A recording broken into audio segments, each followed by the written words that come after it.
Posez cette question autour de vous. Quel est le bombardement le plus meurtrier qu'a subi le Japon durant la Seconde Guerre mondiale? Dans 99% des cas, on va vous répondre soit Hiroshima, soit Nagasaki. En fait, l'arme atomique a tellement marqué notre inconscient collectif qu'elle a effacé tout le reste. Pourtant, c'est une erreur historique. L'attaque aérienne la plus destructrice et la plus meurtrière de toute l'histoire de l'humanité n'appliquait aucune technologie nucléaire. Elle a eu lieu 5 mois avant Hiroshima et elle a été méticuleusement préparée pour faire de la capitale de l'Empire du Soleil Levant un véritable brasier à ciel ouvert. Aujourd'hui, dans cette vidéo, on va essayer de déconstruire le mythe d'Hiroshima et de Nagasaki, de ces bombardements atomiques comme étant les plus meurtriers de l'histoire. Je vais vous raconter l'histoire moins connue, celle de l'opération Meeting House, la nuit où Tokyo s'est évaporé. Début 1945.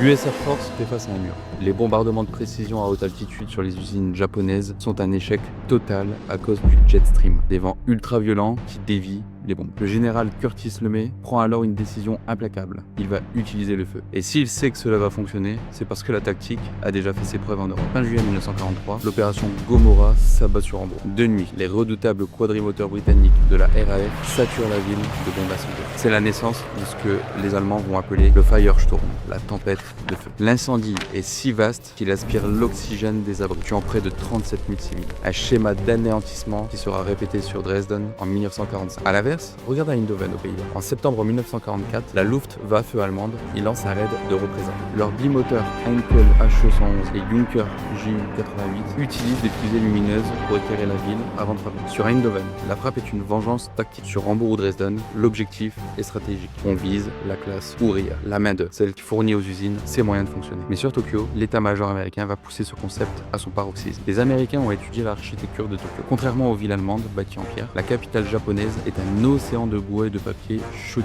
Le général LeMay remplace les bombes classiques par des cylindres M69 remplis de napalm gélifié. La cible n'est plus les usines, c'est la ville entière. Nuit du 9 au 10 mars 1945. Plus de 300 bombardiers lourds B-29 volent à une altitude inhabituellement basse dans la nuit noire. Ils vont larguer 1700 tonnes de napalm. Les premiers appareils tracent un immense X de feu sur la ville pour encadrer la zone. Les vagues suivantes remplissent l'intérieur du périmètre. L'air est aspiré avec une telle violence que les flammes créent leur propre vent cyclonique. La température au sol dépasse les 1000 degrés. Le bilan dépasse l'entendement. La bombe atomique d'Hiroshima causa la mort immédiate d'environ 70 à 80 000 personnes. L'opération Meeting House, en une seule nuit d'incendie conventionnel, a fait plus de 100 000 morts immédiats. C'est le bombardement le plus meurtrier de l'histoire humaine. L'horreur de cette tempête de feu a hanté les générations suivantes. Le napalm de Tokyo est devenu le cauchemar du Vietnam, mais ce traumatisme du bombardement de zone a forcé une refonte totale des doctrines militaires modernes. Aujourd'hui, on prône la frappe chirurgicale au laser pour minimiser les dégâts collatéraux. L'exact opposé de la stratégie de Curtis LeMay. L'arme atomique a volé la vedette à l'incendie dans nos manuels d'histoire. L'horreur qu'a pu provoquer cette nouvelle technologie qui était la bombe atomique